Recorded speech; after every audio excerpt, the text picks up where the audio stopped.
room looks a lot less like a seesaw now, with one person on one side and one person balancing on the other side. So I guess that's good. All right, so the first thing that I do want to talk a little bit about today is kind of free writing and how to do that properly, how to get the most out of that as an exercise, right? So you were asked to do some free writing as part of the last homework assignment.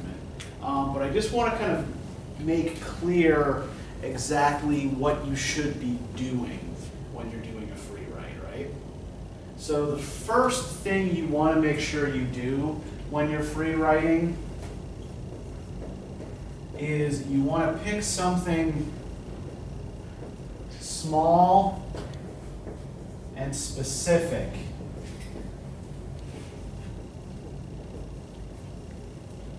to write about. Make sure that you put it at the top of the page, right, so that the person evaluating the free writing knows exactly what it is you're discussing, right? And also to give yourself a visual reference you can keep going back to as you're writing. And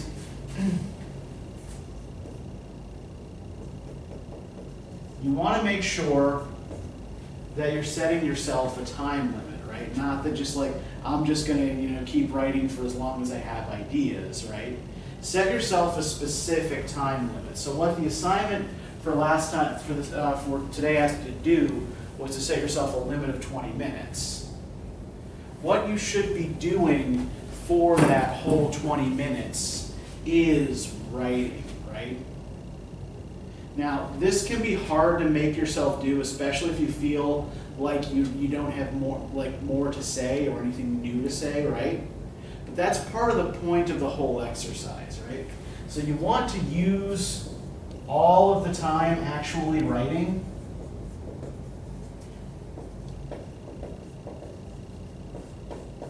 I'm just going to stress that and give you a shit ton of exclamation points here. Because writing stimulates thinking, right? It activates centers of your brain where ideas will be generated, right? Just the hand motions of writing or typing. So even if you feel stuck, even if you feel like you're just repeating yourself or spinning your wheels and going in circles, right? Keep writing, because if you push through, you will find more new things to say. Right? The point is to just keep doing the writing as a physical activity or as a physical exercise. It'll generate mental activity. And this is hard to do, right? It's hard to get right. It takes some practice to get used to it. But it will help you generate more and better ideas. So to give you some sense of what a good free write looks like and what you should be doing with a free writing exercise, I want us to turn to page, which page? Page 50 in Writing Analytically. There's a sample free write here. This is some work that students at Muhlenberg College, where I was an undergrad, the people who wrote this book, David Rosenwasser and Jill Steeman, were my undergraduate advisors. So I actually know the people who wrote this book. And these are essays taken from students at the place where I went to college. So this is a free write on an essay by Langston Hughes, right? So what's the first thing, what does the free write here start with? What are the first two things we notice? What are the first two paragraphs made up of? Quotation. Yeah, these are quotations, right? So what can we assume these are supposed to be then? Subject of essay. Yeah, so these are from the Hughes essay, right? And these are the subjects of analysis here, right? These are the things that the student is writing about. Now this is generally a little bit more than I would want you to choose as a subject for a free write. It's a little bit more text. But I want you to just kind of take a minute and read those first two paragraphs here, right? Read those quotation paragraphs. And I want you to try to pick out words that you think are important here. So look for the kinds of things that we talked about last time, right? Look for repetition, look for strands, look for binaries,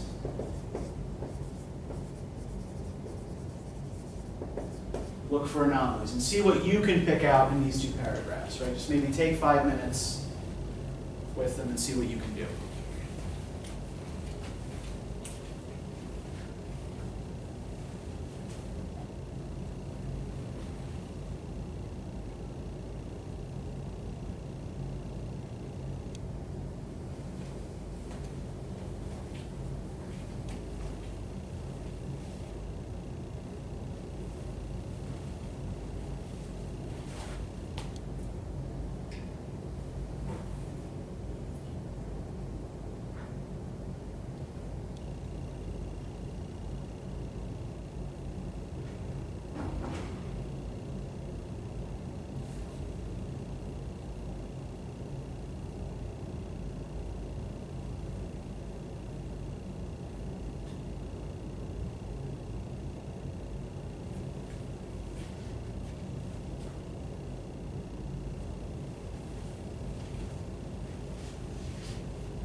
Take another 2 minutes with it. Just sit with the language for a bit and see what you can pull out of it. Okay.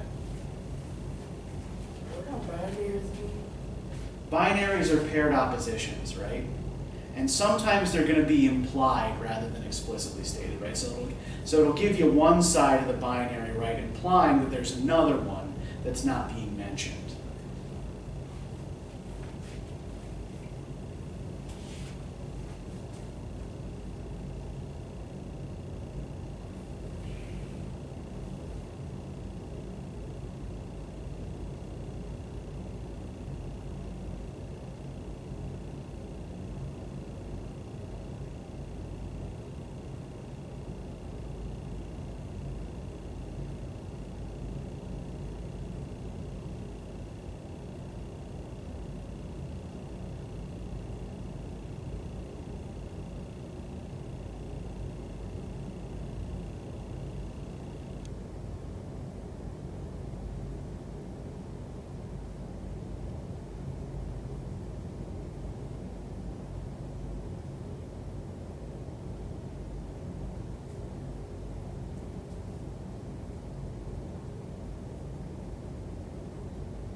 Okay, so what all strikes you as important or meaningful in this? Like, what words or patterns would you pull out of this? Tom. Okay, tom-tom. Why tom-tom? It's repeated a lot. Okay, yeah, it's repeated a couple of times, right? So it's probably important. So let's start there. So what is a tom-tom?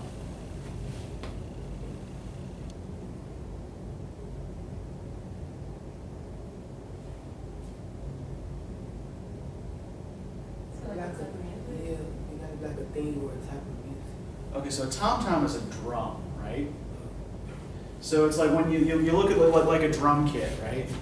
You've got a bass drum on the bottom and a snare drum that you kind of hit to keep the beat. And then on top of the bass drum are tom-toms that the drummer will often kind of, roll across, when playing, like a little fill or something, right? So tom-toms are drums. And tom-toms are very important in jazz music, right? They're used extensively in jazz drumming.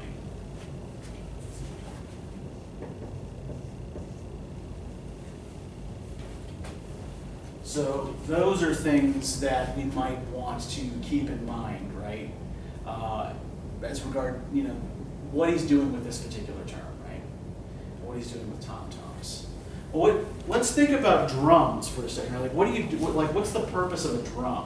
What do drums do in music? Create the rhythm. Yeah, exactly. Yeah, the drum sets the rhythm that all of the other instruments then play a melody over, right? So the drum is that background rhythm to everything else that's going on. So what other kinds of ideas here then does Hughes in the essay connect with the tom-tom?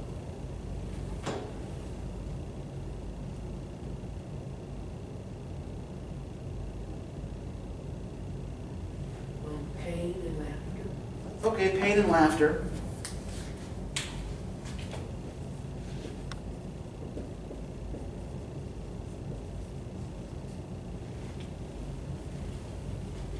Are there other things in the paragraph that are rhythmic,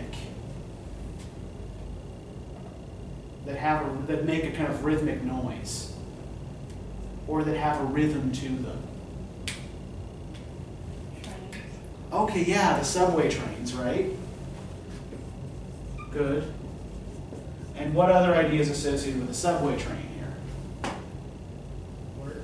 Yeah, work, not just work, right? Work, right? Do the same damn thing every day, day in, day out, right? So it's not something that has a rhythmic sound to it, but it's something that does have a rhythm, right?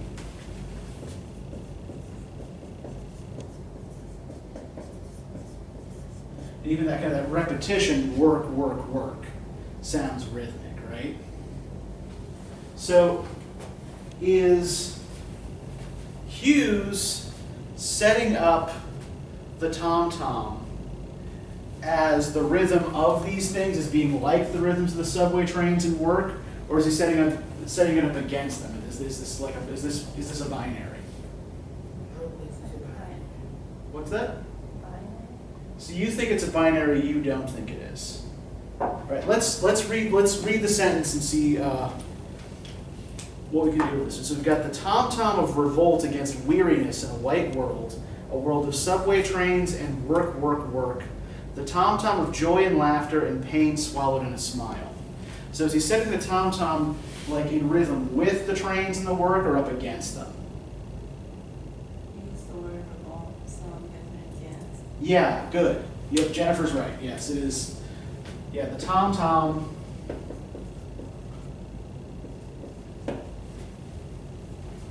is being set up as an opposite kind of rhythm to the subway trains and the work. And if you listen, if you listen to jazz music at all, which you probably don't, but if you did, then the rhythms that are played on tom-toms are usually a lot more kind of jumping and irregular than the rhythms you play just on the bass drum and the snare drum, right, or the rhythm of the train, things like that. So he is kind of comparing that wilder music to this more sedate, train that takes you to work routine, right?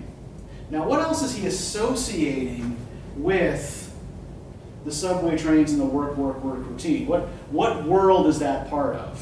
White world. Yeah, he describes this as belonging to the white world.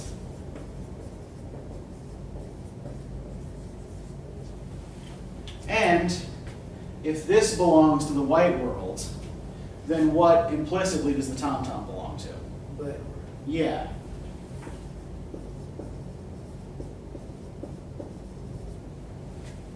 So he's setting up these two kind of racial ideals as diametrically opposed to each other, right? Hughes, for the record, for those of you who aren't familiar with Langston Hughes, is a black writer. He was a poet. Okay. Anything else that you guys picked out of this? This is actually this is good stuff. I think you're pulling a lot of the right things out here and doing a good kind of basic early analysis.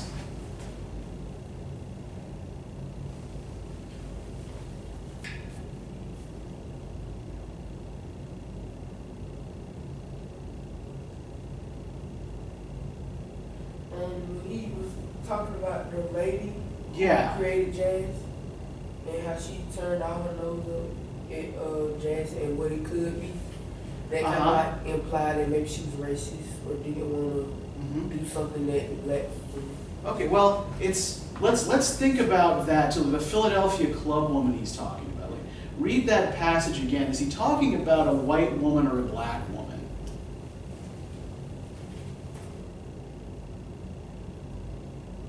He doesn't black because it says ashamed.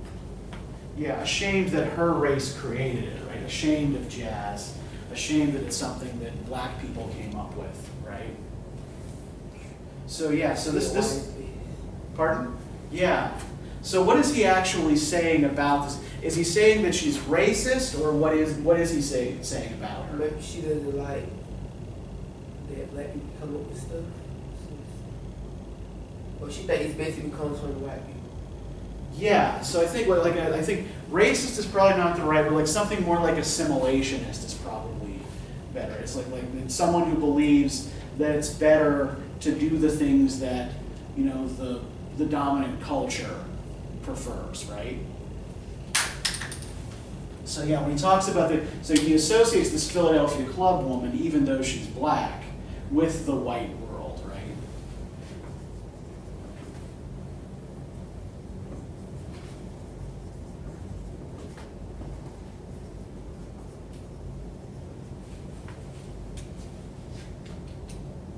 So what does this suggest about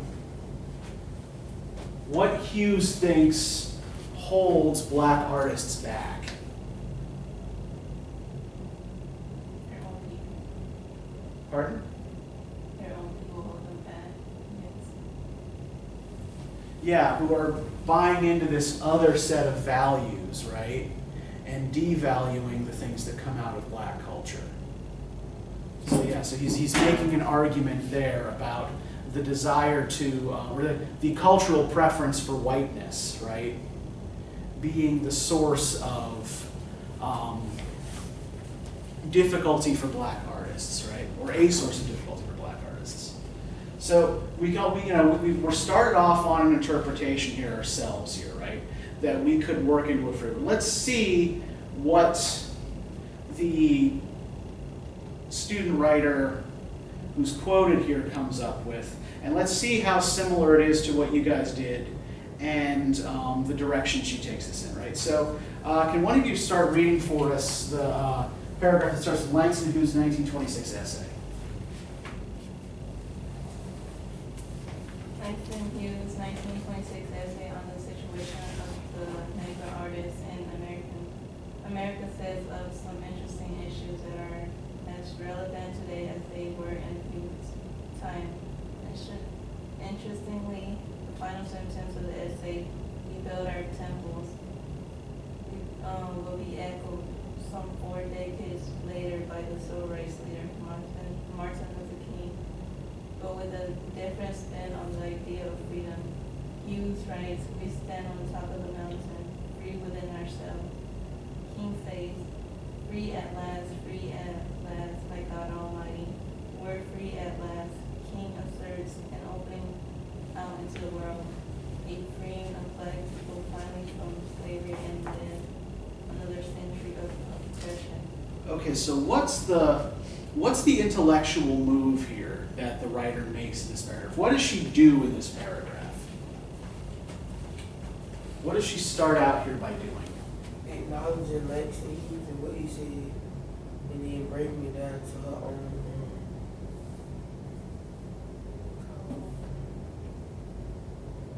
To her own examination of what she thinking. Okay, yeah, she's picking a specific sentence to examine, right? It's like, let's go with this, we build our temples for tomorrow sentence. We'll start with that, right? And then, what does she bring in here to help her break it down? A quote from Martin. Yeah, she said, hey, this actually sounds a lot like something else that I'm familiar with by another famous black writer who comes along later, right? So there might be a relevant comparison here. So yeah, that's a completely valid move to make, right? If you read something, when you're trying to analyze and it echoes or seems to be familiar in some way, right? It is absolutely valid and often a good idea to compare it to something that you already know, right? As long as you're not trying to just like I can relate or can't relate to this, right? Now, what does she notice about what Hughes says and what King says? They're using similar language, but are they saying the same thing?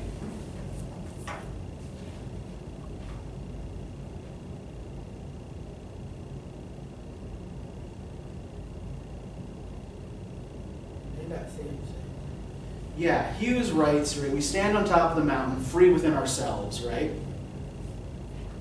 King says, free at last, my God Almighty, we're free at last. King asserts an opening out into the world, a freeing of black people finally from slavery, and then another century of oppression.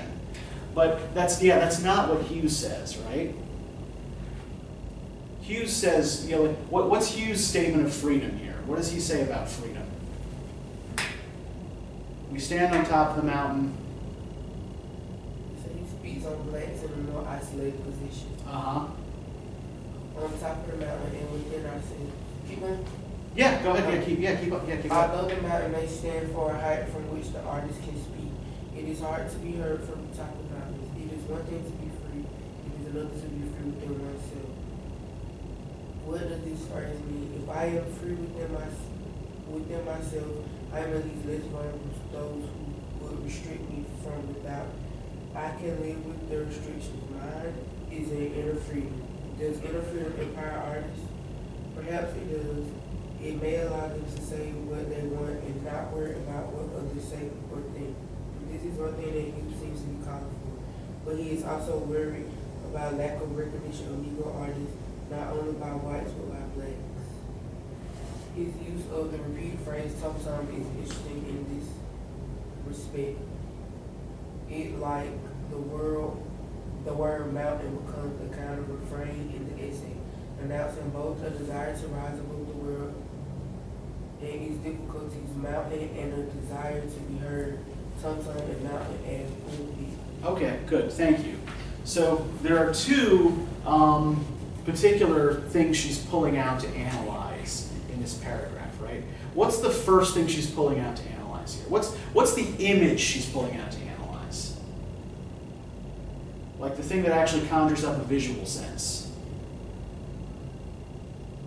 Like the words that have been repeated. Well, which word that she's talking about actually kind of conjures up something visual? Well, mountain. Yeah, mountain, right? So yeah, she's talking here like about the potential implications of a mountain, right? So what are some of the potential implications of a mountain? You're standing on top of a mountain. Height. Okay, yeah. You're standing way up above everybody, right? You're looking down on everything else.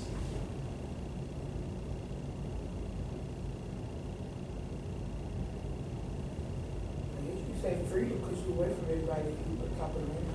Yeah, freedom from restrictions, right? But I guess like how real is that freedom if you're not free anymore when you come back down, right? So it's a kind of temporary freedom, right? And how many people can actually stand on the top of a mountain? Yeah, it's little and narrow and you gotta climb, right? So it's hard to get to the top. And when you're up there, odds are you're by yourself, right? So it is freeing, right? But it's also hard work and it's isolating, right? It's potentially alienating. So in order to get that kind of freedom, to get to the top of the mountain, you have to sacrifice a lot.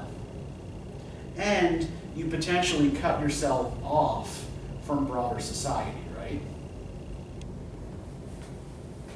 Now,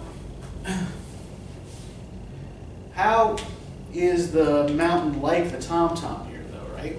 What's the relevance of the tom-tom here that she's pulling out? What is she pulling out of the tom-tom that we didn't? What characteristic does it have when you hit it?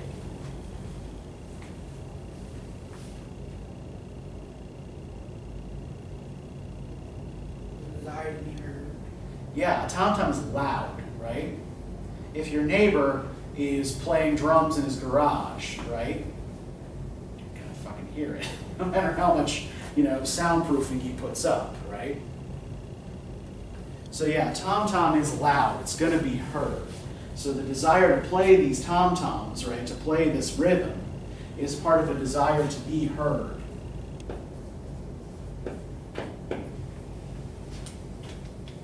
And likewise, when you shout from the top of a mountain, right? If there's anybody to hear, it's going to echo, right?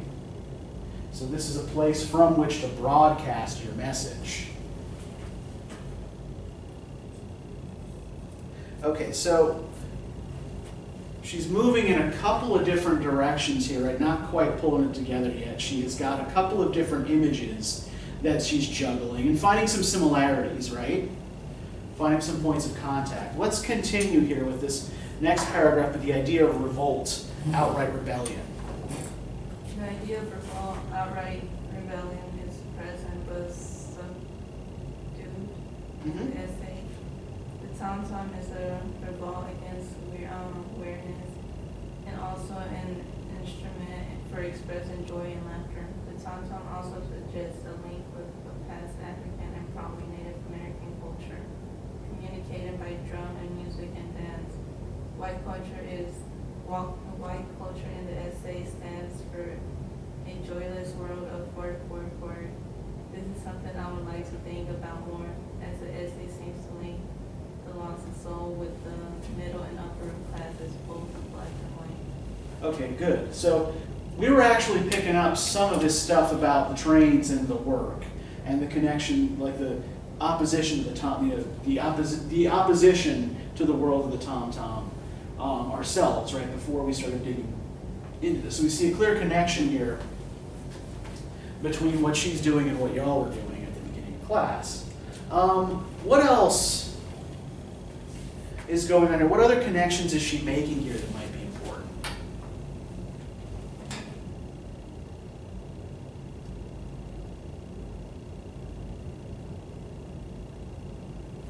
What other? Oh, go ahead. Tom-tom and revolt. Okay, tom-tom and revolt, right? That the drums, the rhythm of these drums is related in some way to revolt, to pushing back against the system, right? What else? What else does she know that the tom-toms represent or reference? Joy and laughter. Yeah, joy and laughter, right?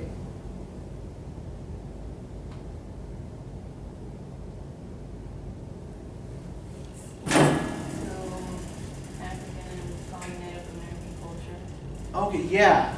So the tom-tom is explicitly related to minority cultures as well, right?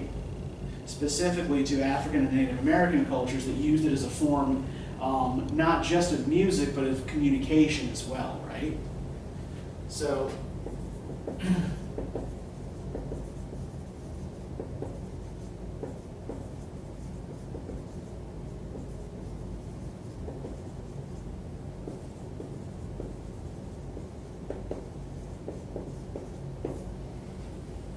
she's developing this range of associations with this word tom-tom, right?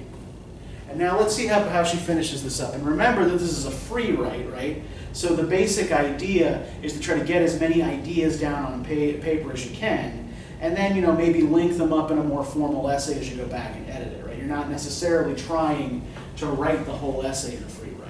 But let's see what she comes up with in the final paragraph here. Can somebody... And so the essay seeks to claim another space among those he called the low-down folks, the so-called common element. Of these, he says, they do not particularly care whether they are like white folks and like us. Their joy runs vain into ecstasy. Their religious soars to a shout. Work maybe a little today, rest a little tomorrow. Play a while, sing a while, oh let's dance. In these lines, Hughes, the poet, clearly appears. Does he say then that the Negro artist needs to draw from those of his own? People who are the most removed from middle-class American life. If I had more time, I would start thinking here about use of the words race and racial. Okay, thanks. So, what's the conclusion that she's coming to here that might be the beginning of a thesis for a more formal paper?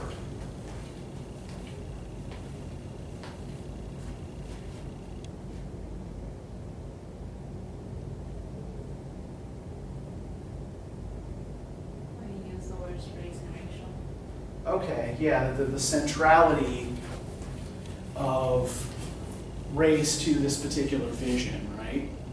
Where he situates different races and their values within the essay.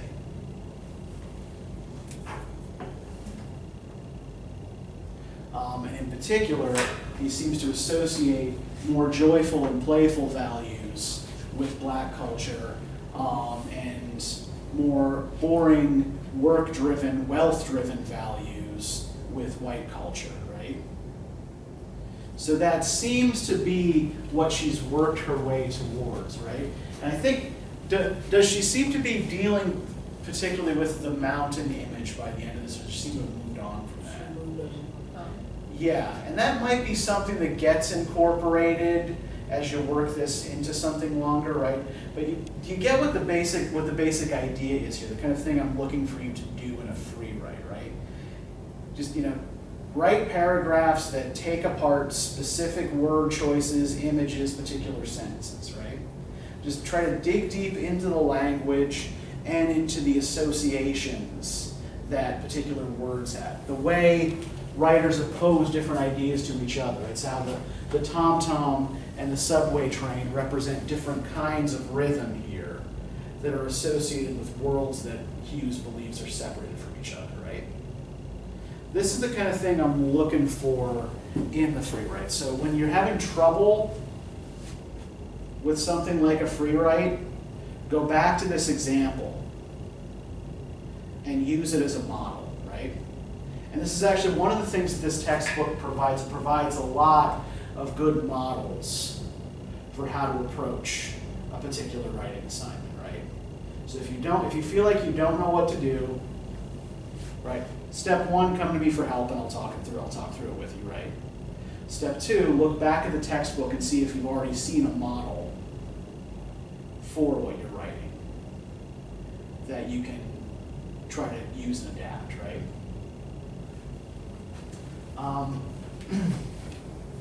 Now,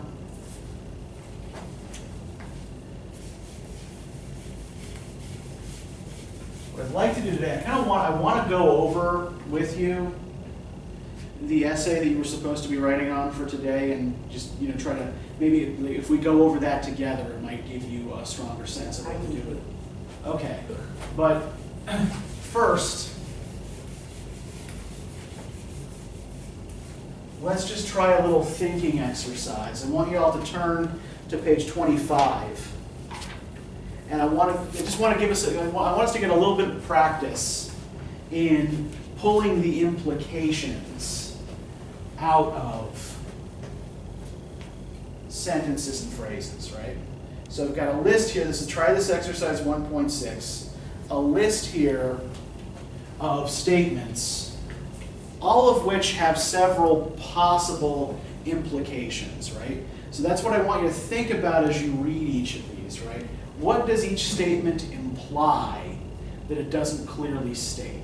Let's look at the first one together here, right? So the sidewalk is disappearing as a feature of the American residential landscape.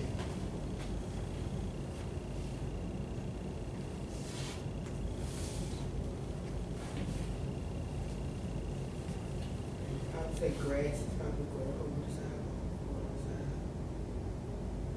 Okay, let's maybe think about this in terms of like, let's try to define some of the terms in the sentence first, right? So, what's the purpose of a sidewalk? Walk. Yeah, you walk on it, right? And if residential, and what's a residential neighborhood specifically?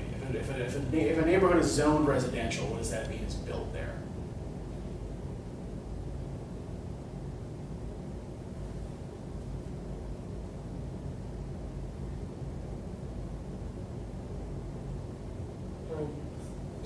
Yeah, a residential neighborhood is houses, right?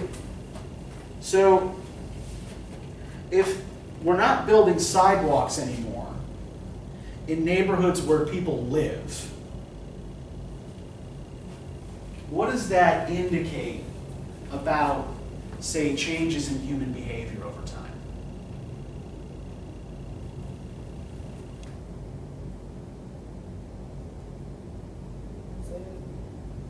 So if we're no longer building sidewalks in neighborhoods where we're building houses, right? What does that tell us about our expectations about how people who live in that neighborhood are going to behave? About how they're going to get around, for example.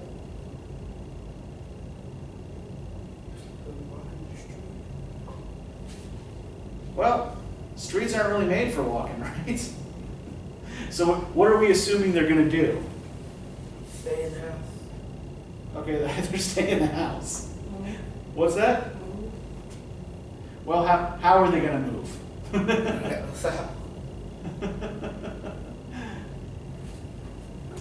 So, if there's no sidewalk to get around, what does that assume you're not going to be doing? Well, that's or walking. You're not going to be, yeah, it suggests you're not going to be walking anywhere, right? And if you're not walking anywhere, how are you probably getting around? We're going to be driving. Yeah, the implication here is that the neighborhoods are built with the assumption that people are going to drive everywhere, that no one wants to walk anymore.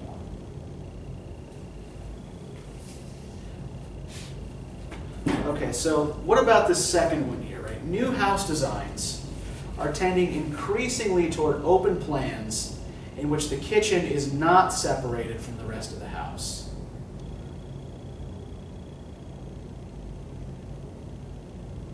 Yeah, I know there's a bug there.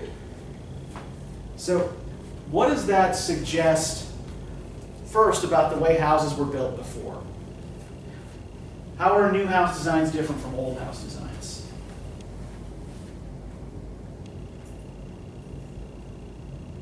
The kitchen probably on one side and like living room and the bedroom on the other. Yeah, so the old house, in old house designs, the kitchen is separate, right? So why would the kitchen have been separate? Differentiate between the two. Yeah, the differentiation between, like, how is the space of the kitchen different from the space of, say, the living room? Stove, stove, microwave. Uh-huh.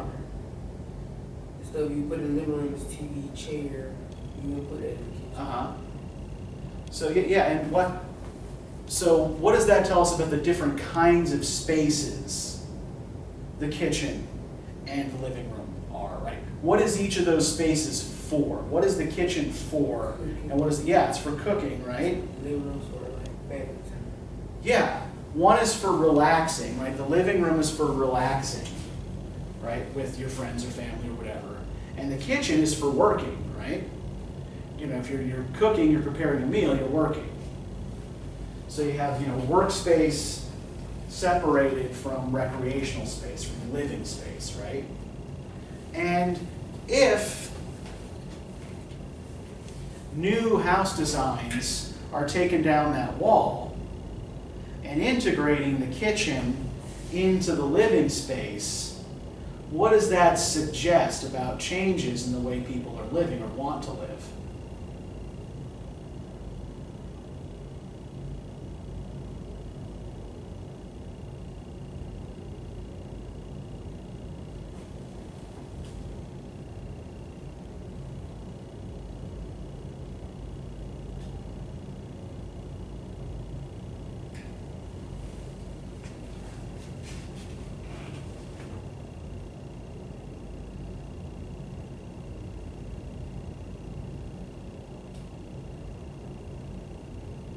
They'd rather be able to do everything all at once. Okay, and all together, right?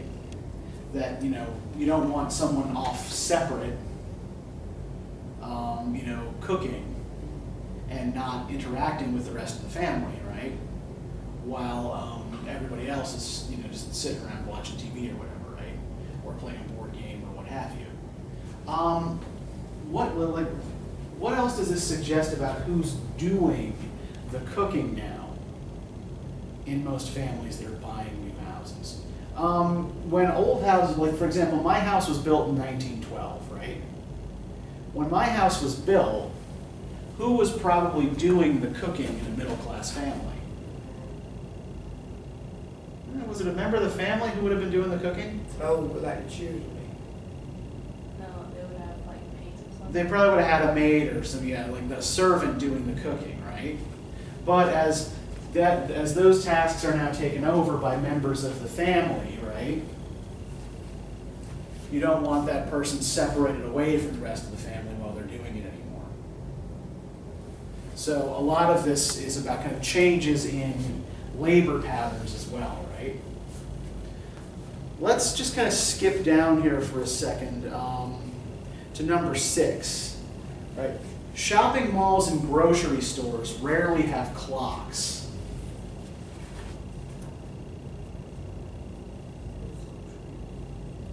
What does that imply? If you're in a mall and there's no clock, They want you to lose track of time. they want you to lose track of time. Yes, that's the implication, right? They don't want you to know what time it is. And why do they not want you to know what time it is? Like a game of money. The more you walk around, the more you shop. Yeah, exactly. The longer you spend, the more time you spend, the more money you'll probably spend, right? And what else do shopping malls usually not have in addition to clocks? Hard. Okay, well, you know, maybe not. Well, think about like things that would help you know what time it was. Windows. Yeah, there's usually no windows either, right? So you're in an enclosed space where there's nothing but stores around you, right? And other shoppers. You know, you can't even look outside and see, oh, it's getting dark. So the whole place is designed to make you lose your sense of time, so that you spend more money there. Okay, and like once in a while, it might be a good idea to go back to some of these and just try to pick them apart and see what you can pull out of them, right? Try to pick apart the implications. So not just of these, but like of anything that you're reading. Because the more you can pull out what something implies, the better reading, the better thinking you're going to be doing. Okay, so does anybody have any questions about stuff so far? Okay. I think I have a problem like, putting my opinion into stuff because when I did the last time I broke it down like how we did in class. But when I started writing, like the stuff I broke down, it like went completely out the window. Okay, and I think like maybe a problem there, like is the approach here. I heard you use the word opinion, and that might be part of the issue. What's an opinion? Something you think or believe that others don't. Yeah, so an opinion is a particular belief that you have, right? And how do we tend to treat opinions in conversation? They don't matter. Well, why don't they matter? Because it's not a fact. Okay, an opinion isn't necessarily a fact, right?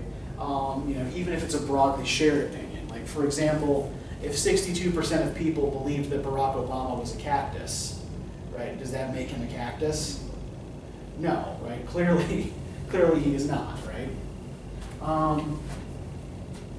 But the problem with opinion is that opinion tends to be based on a kind of personal gut level reaction, right? And it's often kind of shaped by the people around us, the people we spend our time with, and not necessarily by reasoned and objective examination of evidence.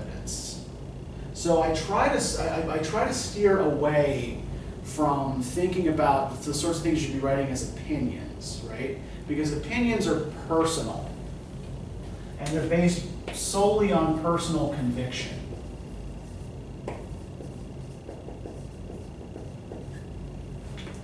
And it's not that I don't care about your personal convictions of what you believe. It's just that those aren't going to help you develop as an academic writer. So what I want instead from you is analysis, which is based on careful and objective examination of evidence and data, right?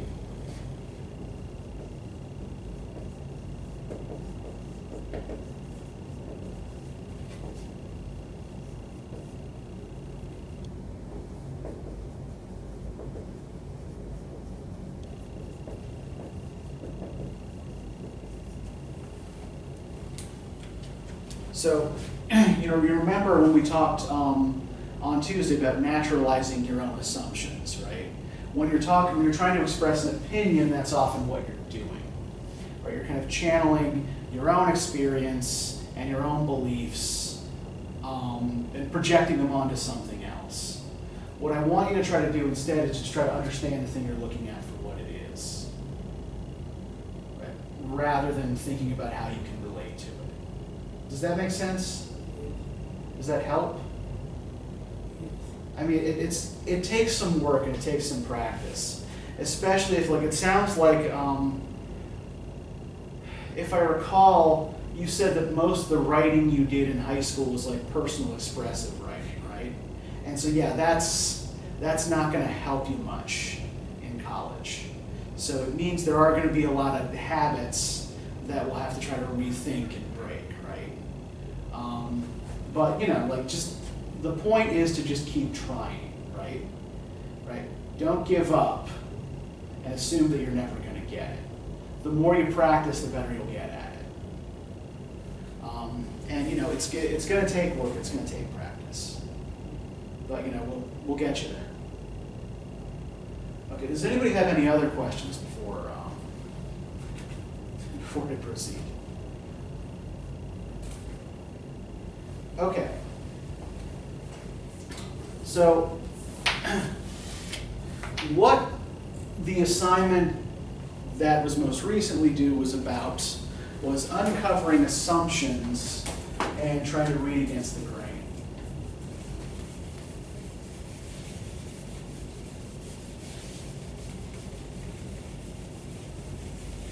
So what's an assumption?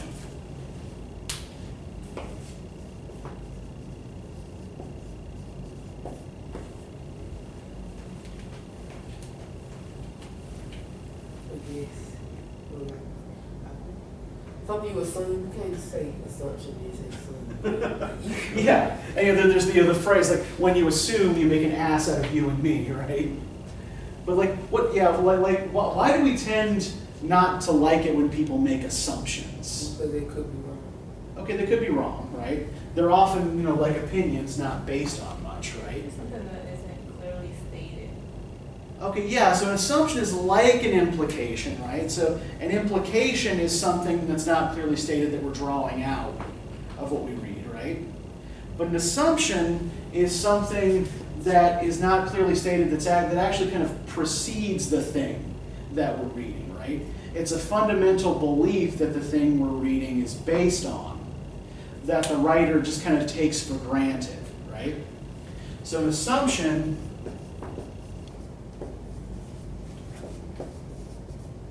is something the writer takes for granted as a kind of prior truth.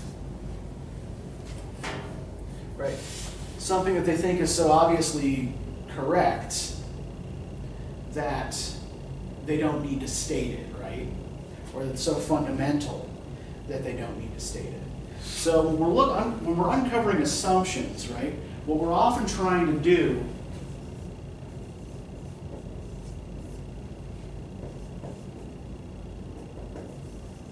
is dig up the roots of an idea. Right? The stuff it's growing out of. If the writer believes the thing they state, right, then what else must they believe? So let's take a minute and go to page 57.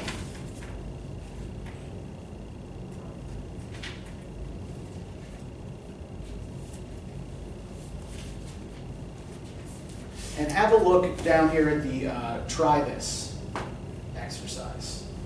So what they cite here is a questionnaire that the School of Education at Muhlenberg College circulated for candidates for student teaching, right? Before they would go into student teaching. And so there's a ranking system for each student that the professor evaluating them is supposed to use, right? Each question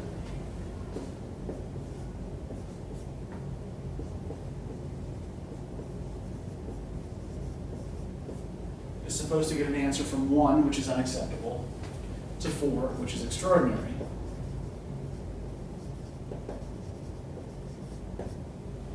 And one of the questions on the questionnaire is the student uses his or her sense of humor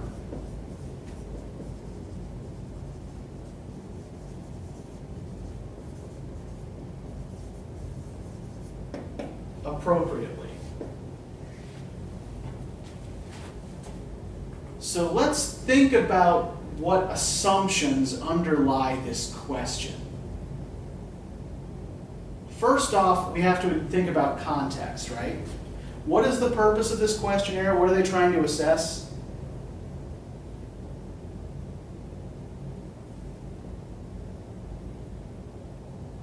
How the student uses their humor. Well, not just of this specific question, but the whole questionnaire, right? What's the purpose of the whole questionnaire?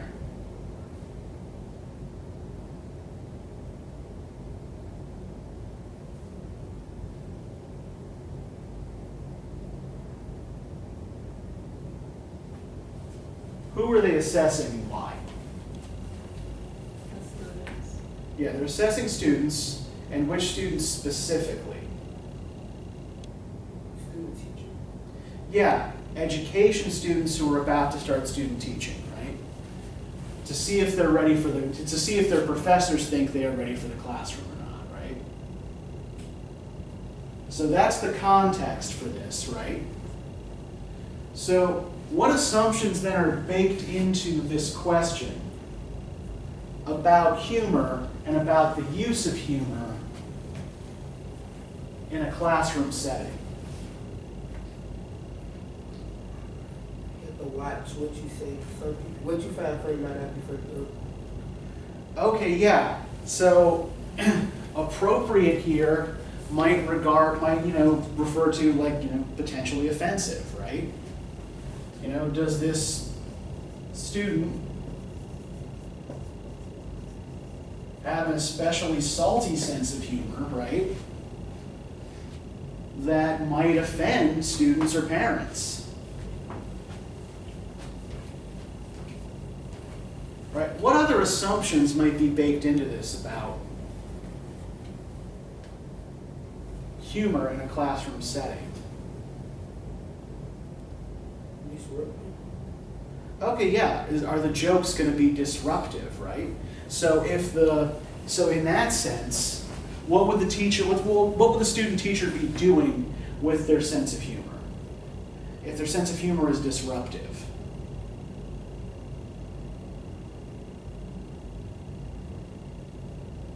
If you're trying to run a classroom, what should you be doing? Or what's the Teaching.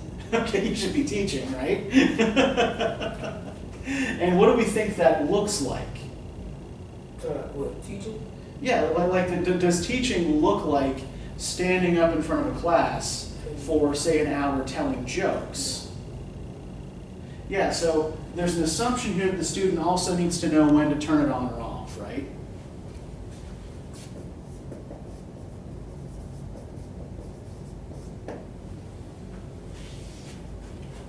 What other assumptions might be kind of baked into this? What other assumptions can we pull out of this?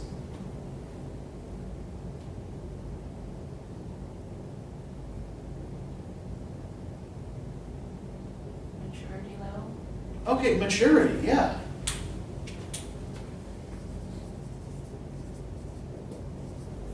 Yeah, this could be about asking whether or not you think the student is mature, right? Mature enough to handle a classroom full of kids. Which, a lot of 20-year-olds aren't. Some 44-year-olds aren't. But I digress. So let's also maybe lean on some of these specific word choices a little bit, right? Let's, for example, lean into this word humor, right? What does humor mean? What do we usually take humor to mean? Laugh. Okay, yeah, something that makes you laugh, Or right? smile. Mm-hmm. Always communicate. Okay, it is a means of communicating, yeah.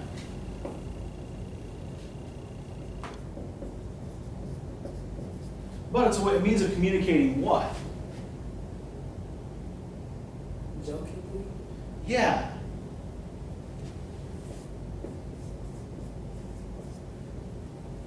And does a joke have a purpose other than making you laugh? No. You can embed another purpose in it, right? You can tell a joke or a funny story to try to make a point. But then you're going to be expected to illustrate what the point of the joke was, right? That the joke has to have a point in order for it to be, in this situation, appropriate, right? And I think we should also probably dig into what the term appropriate means as well, right? What assumptions are being made about what is appropriate behavior for a teacher?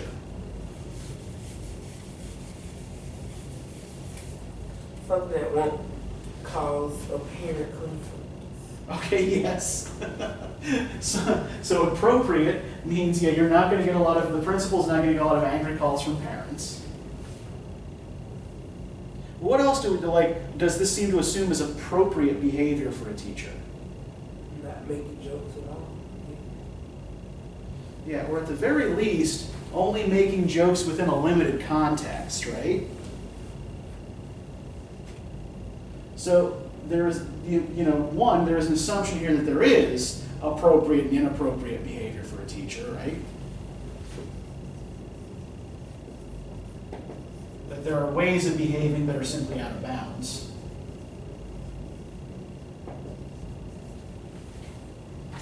And that the appropriate ways of behaving do demand the enforcement of certain limits, right?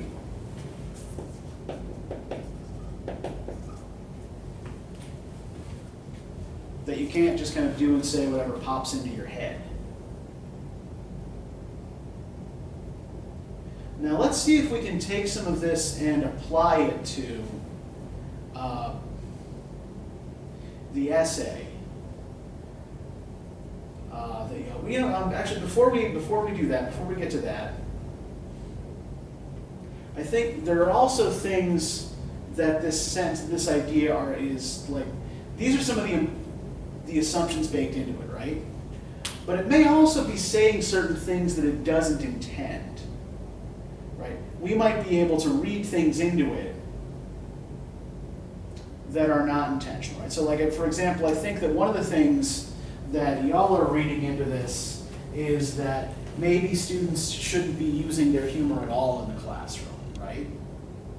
In order to avoid any kind of conflict.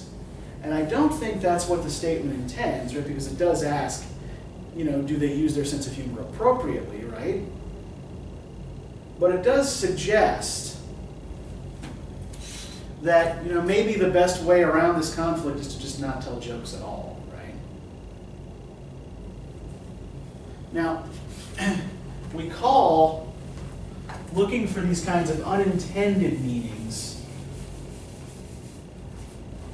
reading against the grain.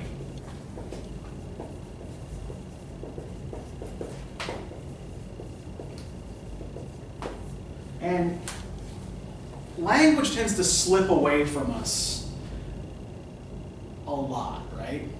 We often, when we speak or when we write, express all kinds of meanings that we didn't intend. So, for example, my wife's cousin, several years ago, did a jump rope-a-thon. She was trying to raise money to dig wells in villages in Central Africa. And she called it Jumps for Joy. And her slogan for it was, leaving a footprint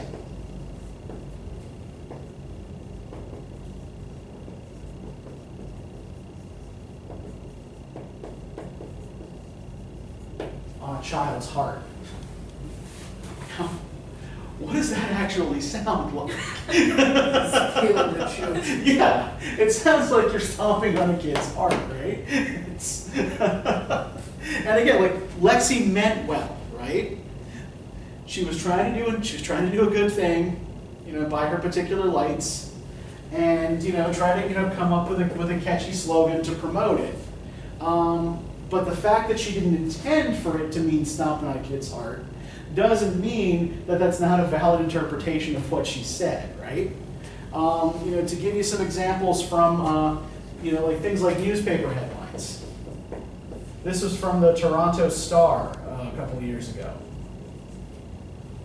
Marijuana issue sent to a joint committee.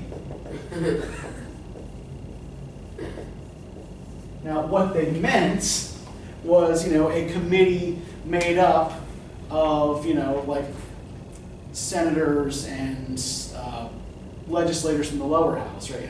Legislators from different committees or panels, right? But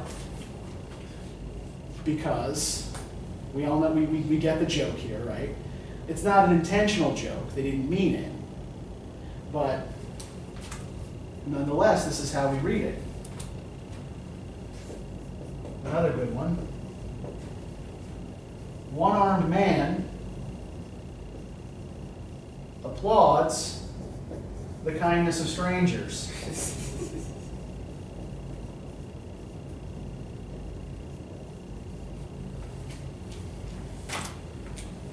And these often reveal certain assumptions made by the writers as well, right? Just this writer unthinkingly used the word applaud to mean celebrate, right, or appreciate, without thinking that, oh, right, when we applaud, we're usually clapping, which requires you to have two hands. So you're going to want to look out for these kinds of things as well. Maybe we can find some of this sort of thing in the essay. We probably won't be able to get too deeply into this because we're a little short on time. But we can always pick the rest of this up next time if we don't finish. So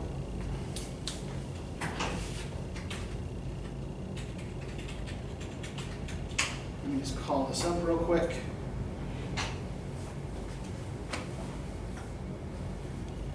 And we'll talk about some Aztecs.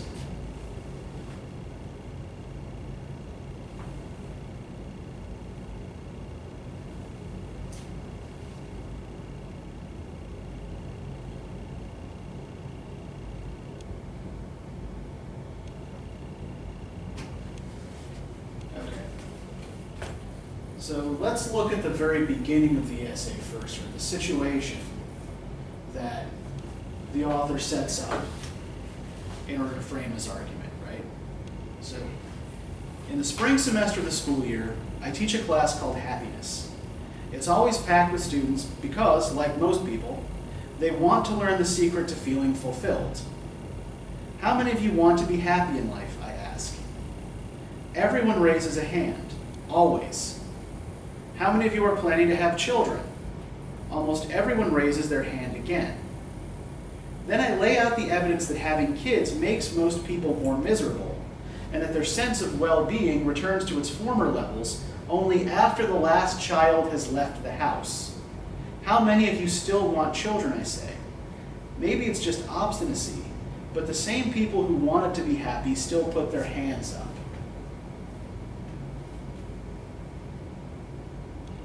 My students reveal something that the pre-Columbian Aztecs knew well. You should stop searching for happiness, because that's not really what you want. We don't plan our lives around elevated emotional states. What we want are worthwhile lives, and if we have to make sacrifices for that, then so much the worse for happiness. So, what assumption is the author here making about this sort of cognitive dissonance kind of response he's getting from his students? Why does he seem to think they're responding in this particular way to his questions? So he asks, do you want to be happy? Everybody raises their hands. He says, do you want kids? Everybody raises their hands. It's like, okay, what if I tell you that having kids makes you less happy and you still want kids? And they all still raise their hands, right?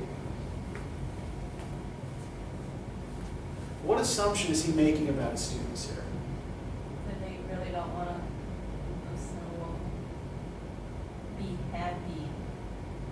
It's just they just want a life that, I guess, for them, in some way, would be a happy life. Uh-huh. Even though he laid evidence that having children wouldn't actually be, I guess, a way to have a happy life. Kids are a pain in the ass, right? Anybody who's spent time around small children knows that they're demanding and messy, right? And you can't turn your back on them. They can't be trusted. Children are tiny sociopaths, right?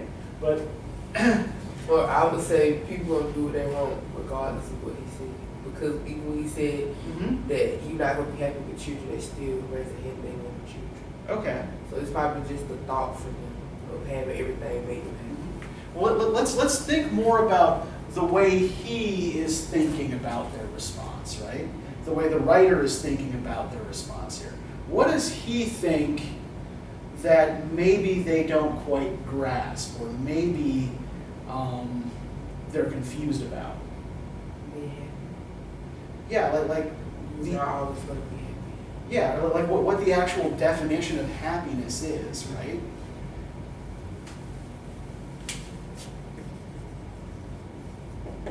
Right.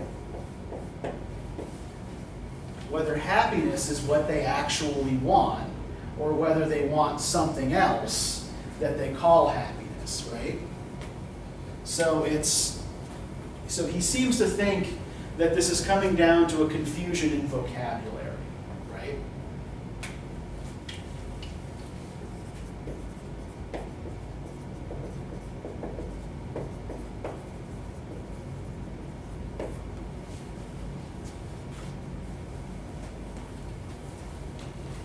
So how is he defining happiness? What does he seem to think the word happiness means? If we look at, I think we can find an answer in this paragraph here. Right, my students reveal something that the pre-Columbian Aztecs knew well. You should stop searching for happiness because that's not really what you want. We don't plan our lives around elevated emotional states. What we want are worthwhile lives, and if we have to make sacrifices for that, then so much the worse for happiness. So what does he say? How is he defining the word happiness?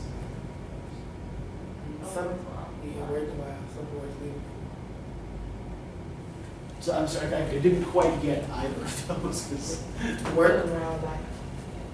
Okay, does he actually think happiness, the way we use the word, means worthwhile life?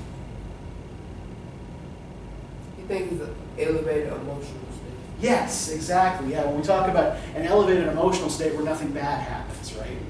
And everything is good. That's how he thinks we define the word happiness, right? Or how he's defining the word happiness. And then what is he opposing to that? That we don't plan our lives around that. We just want something worth doing. Yeah, the opposite of happiness, the binary opposition here, right, is happiness versus the worthwhile life, right? And the worthwhile life is the thing he says we really want when we answer the question, do we want to be happy, right? So we have here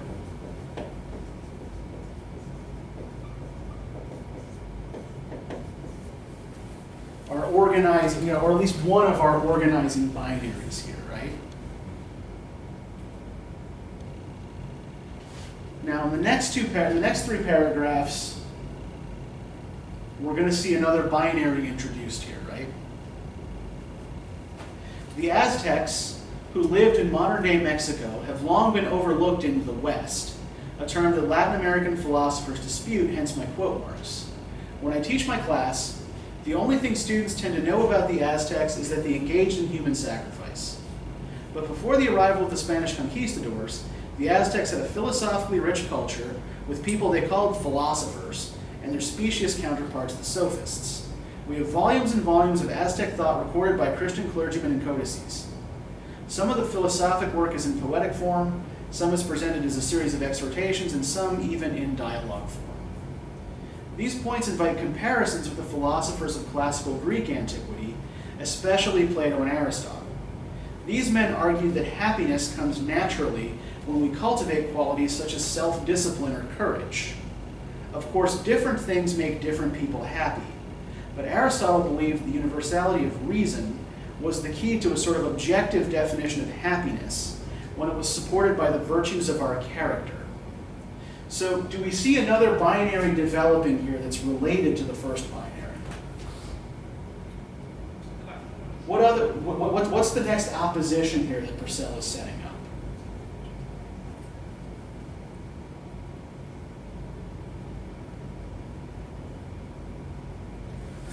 They put in, he's comparing happiness with self-discipline. Well, that's kind of the Greek definition of happiness, right?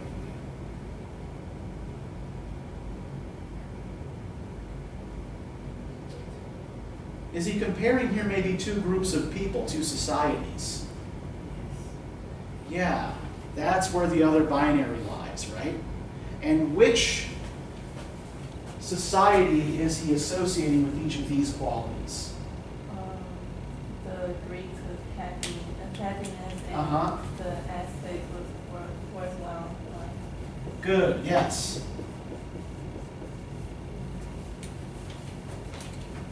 And Aristotle thinks that that happiness comes from the application of reason, right? And through developing virtues like self-discipline and courage. So for Aristotle and for the Greeks then, where is happiness located?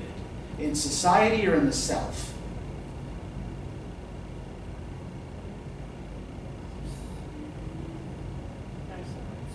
Yeah, happiness is something that is located in the self.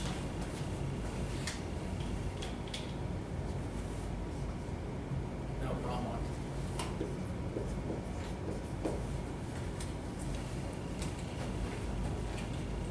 And if we go down a little further, right,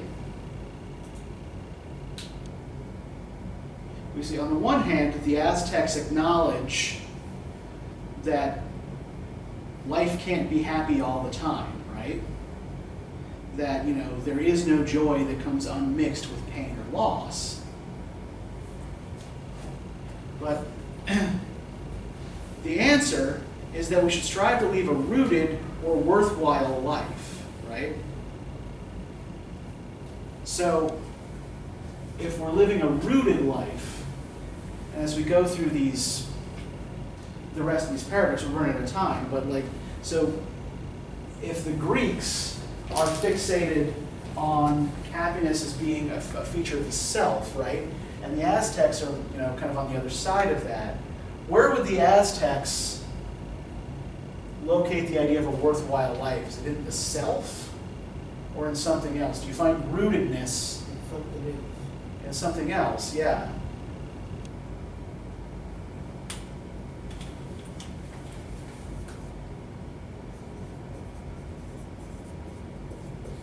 Right, you find it mostly kind of through your connections to the world around you. So would you consider that happiness temporary? The Aztecs certainly would. That all happiness is temporary, and so is all pain, because everything is temporary. But yeah, the Greeks seem to, or at least the way Purcell in the article presents the Greeks to us, he seems to think they believe in the possibility of permanent happiness through development of the self, right? But the Aztec response seems to be, it's like, well, you develop the self, you're ignoring all the other shit around you. And it's actually that other shit that's more important to leading a worthwhile, fulfilling life. So we're about out of time here. Does anybody have any questions about this, or is anybody still confused about what I'm asking you to do with this stuff?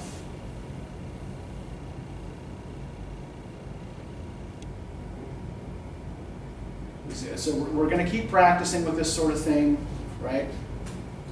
We're going to get you there. This will seem less difficult and confusing as we proceed, right? So all the try this exercises for next time are going to be about picking apart and explaining metaphors. So there are 3 of them. They're brief, right? Just get them done by next Monday night. And I will get you the PDF of the chapters that you have. Come out for next Monday night? Yes. All right. So have a good weekend, everybody. We'll see you Tuesday.